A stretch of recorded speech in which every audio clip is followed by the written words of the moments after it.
नज़ीर कैसर से अवली तारुफ आंखें चेहरा हाथ से हुआ था। आंखें चेहरा हाथ लिए फिरता हूँ मैं, क्या क्या अपने साथ लिए फिरता हूँ मैं। ये इस किताब से जिसकी तकरीज़ में जिलानी कामरान ने एक अजीब बात लिख दी थी। नज़ीर कैसर का जिक्र आते ही हर कोई वही बात दोहराता था, कोई मुताज्जब होकर और कोई मरऊब होते हुए। जिलानी कामरान के मुताबिक नज़ीर कैसर की गज़लों में सबसे बड़ी सिफ्त यह थी कि उनकी दुनिया दश्ते वहशत की दुनिया नहीं है। बात यहीं तक रहती तो इतना हंगामा नहीं उठना था। ये बात उन्होंने 1967 में कही थी, और हम आज की गज़ल को भी उठाकर देख लें तो लगता है कि गज़ल की दुनिया इसी दश्त में पड़ती है। यही वतीरा इसे महबूब हो गया है, और किसी हद तक इस सिंफ की शिनाख्त भी तपती दोपहर, सुनसान गलियां, वीरान मकान, बंद दरवाजे, रेत के तपते उड़ते टीले, खौफ तारीक रात जो हमारे सरों पर तब तनी हुई थी अभी तक तनी हुई है, माजी की पोशाक पहन कर आते लम्हे और जज्बाती जोग्राफिया। उस दश्ते वहशत का लगभग ऐसा ही नक्शा जिलानी कामरान ने खींचा था जिसमें नज़ीर कैसर की शायरी तुलू हुई थी, और बताया था कि ये शायर वहीं कहीं था मगर इस दश्त से अलग खड़ा था।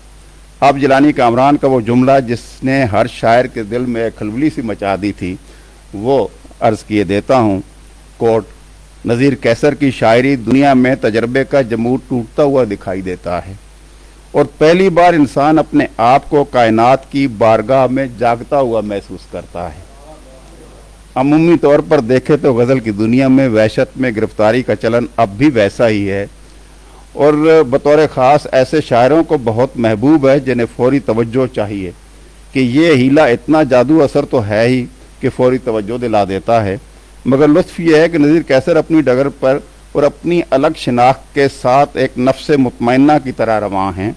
वो कायनात और इंसान के दरमियान जिन जमालियाती अक़दार की बुनियाद पर रिश्ता कायम कर रहे हैं वो इंसान की अपनी नज़र में भी तौक़ीर बढ़ाने का सबब हुई है।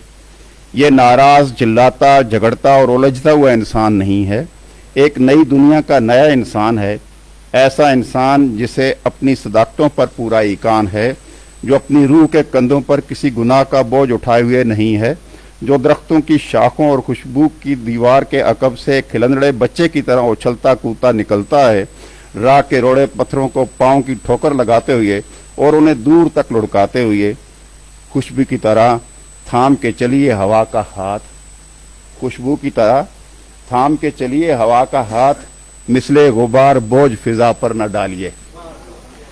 खुशबू की तरह हवा का हाथ थामने वाला बच्चा खाक पर बैठकर इस पर एक दायरा बनाता है अपने इर्द गिर्द, जिसमें इंसान की पूरी कायनात सिमट जाती है।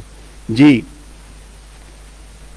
ये दायरा जो कायनात को मुहित है इसी ज़मीन पर है जिस पर वो है और जिस पर हम हैं। आसमानों में रब नहीं मिलता, आसमानों में रब नहीं मिलता, पहले मिलता था अब नहीं मिलता। मुझको दुनिया में जो मुयस्सर है तेरी जन्नत में सब नहीं मिलता। बच्चे और इसकी कायनात का जिक्र हुआ तो दोपहर का चांद के दिबाचे में नज़ीर कैसर के इस कहे की जानिब ध्यान जाता है। कोट, मेरी शायरी बच्चों के लिए होती है जिसे बड़े भी पढ़ सकते हैं, और बड़ों को ये शायरी ज़रूर पढ़नी चाहिए ताकि वो बच्चे बन सकें। शायरी जैसी भी हो, जब तक वो हैरत तख्लीक नहीं करती, पढ़ने वाले का रास्ता रोककर खड़ी नहीं हो जाती, उस वक्त तक वो शायरी नहीं कहला सकती।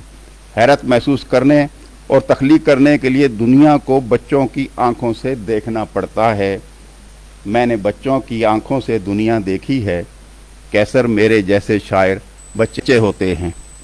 जो शायर दुनिया को बच्चों की आंखों से देखता है वो हैरत तख्लीक भी करता है और अपने पढ़ने वालों को हैरत ज़दा भी करता है। नज़ीर कैसर का ये बयान बहुत मुखालते पैदा करता है। जिस हैरत की वो यहाँ बात कर रहे हैं ये कतन बचगाना हैरत नहीं है, बच्चों वाली सही, बचगाना नहीं है।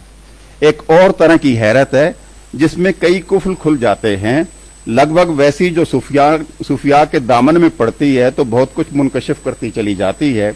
इस नौ की हैरत बूढ़ी और मक्कार आंखों के वसीले से तख्लीकी तजर्बे का हिस्सा नहीं हो पाती।